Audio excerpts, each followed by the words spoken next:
اور آگے کیا ہے، ہنالک دعا زکریا رب قال رب ہب لی من لدنک، وہیں کھڑے حضرت زکریا علیہ السلام نے دعا مانگی اور کہا اللہ مجھے اپنی جناب سے، اپنے ہاتھ سے پاکیزہ بیٹا عطا فرما۔ تو اللہ تبارک و تعالیٰ نے کیا فرمایا، ہاں ٹھیک ہے، نبیًا حصوراً، وہ ایسا پاکیزہ، ایسا طاہر و طیب بیٹا میں آپ کو عطا کروں گا، اس سے پہلے اس کا نام کسی بھی انسان نے نہیں رکھا اپنے بیٹے کا۔ بہرحال تو وہ یہ کرتے ہیں کہ نیاز نظر منت مان لیتے ہیں، اور ہندوؤں کے اندر یہ رواج ہے کہ بچے کے سر کے بالوں کی ایک چوٹی رکھ لیتے ہیں، اور وہ کسی اپنے ماننے والے کو جا کر وہ نذرانے کے طور پر، ہدیے کے طور پر وہ پیش کرتے، وہاں باندھ دیتے ہیں۔ ہمارا یہ رواج بھی نہیں، اصول بھی نہیں، عقیدہ بھی نہیں، لیکن اگر کسی بزرگ کے وسیلے سے دعا کی جائے تو یہ ناجائز اور منع بھی نہیں ہے۔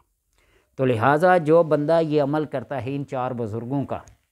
ہر نوچندی جمعرات کو ان کے ایصال ثواب کے لیے کچھ کلام پڑھ کر اللہ کی راہ میں کچھ خرچ کرتا ہے، تو اللہ تبارک و تعالیٰ اس کی اولاد نرینہ، اس کے ظاہر و باطن کو ہر قسم کی پریشانی سے، بیماری سے، نجاست سے، گمراہی سے کیا کرتا ہے، پاک کرتا ہے۔ یہ میرے پاس کتاب پڑھی ہے عوارف المعارف، شیخ نجیب متوکل، جو غوث پاک کی وفات کے 6 مہینے بعد ان کے سجادہ پر بیٹھے اور اپنے بھتیجے شہاب الدین سہروردی کو لے کے گئے، اور جو علم الکلام، علم فلسفہ اور منطق میں دلچسپی رکھتے تھے، اور علم الکلام کے بارے میں سب کو پتہ ہے کہ علماء، فقہاء، مشائخ کے نزدیک یہ علم سیکھنا اچھا نہیں ہے۔ تو جب اس خواہش کا ان کے سامنے اظہار کیا گیا کہ یہ اس طرف راغب ہے، تو غوث پاک نے شہاب الدین سہروردی کے سینے پر ہاتھ رکھ اور سب کچھ طلب کر کے ان کے اندر معرفت ڈال دی، تمام معرفت کے علوم کو وہاں ابدیت کر دیا، اور پھر یہ کتاب لکھی عوارف المعارف۔ اگر کسی کو اس کے بارے میں جانکاری ہے تو پڑھ کے دیکھ لے۔ بابا فرید الدین گنج شکر اور شیخ بہاؤالدین زکریہ سبقاً اس کتاب کو پڑھنے کے لیے بغداد تشریف لے گئے۔ تو اس لیے اولیاء را ہست قدرت ازلا، جو اولیاء اللہ آتے ہیں نا، وہ اللہ کی طرف سے عطا قدرہ قدرت کے مالک ہوتے ہیں، وہ تیر کمان سے نکلے ہوئے تیر کو بھی واپس لوٹا سکتے ہیں۔ تو لہٰذا میں آپ کو اتنا کنوینس اس وجہ سے نہیں کرتا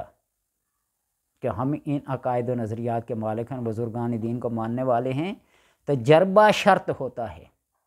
آپ کر کے دیکھ لیں، اللہ تبارک و تعالی ہر بندے کو اس سے مستفید کرے گا۔ کسی کا کاروبار نہیں چلتا، کسی کو روزگار میں پرابلم ہے، وسعت رزق کے لیے کرے، اولاد نرینہ کے لیے کرے، اولاد کی ہدایت کے لیے کرے، ان کی فرمان بردی اور تابع داری کے لیے یہ عمل کرے، تو انشاءاللہ اس عمل کو تیر بہدف پائے گا۔ بچے پیدا ہو کر بیمار ہو جاتے ہیں، کمزور پڑ جاتے ہیں، سوکھے کا مرض لگ جاتا ہے، کوئی بھی مرض ہوتا ہے، تو آپ اس عمل کو ہر نوچندی جمعرات کو چند کھجوریں لے لیں، چینی کی ایک چھوٹی سی کٹوری، چمچ چینی کی پیالی بھر کے لے لیں، پڑھ کے چیونٹیوں کو ڈال دیں، پانی میں ڈال دیں، باجرہ لے لیں، کوئی بھی کھانے پینے کی چیز لے لیں، پانی ہی لے لیں، پڑھ کے دم کر کے ان بزرگوں کا نام لے کے، ان کے بزرگوں کے نام کی نیاز دے کے آپ بچوں کو پلائیں، کھلائیں، انشاءاللہ تبارک و تعالی ہر قسم کی مصیبت سے، آفت سے، بے روزگاری سے، غلط کاری سے آپ کو نجات ملے گی۔ تجربہ شرط ہے، کر کے دیکھ لیجیے گا۔ اللہ تبارک و تعالی کرنے کی توفیق عطا فرمائے۔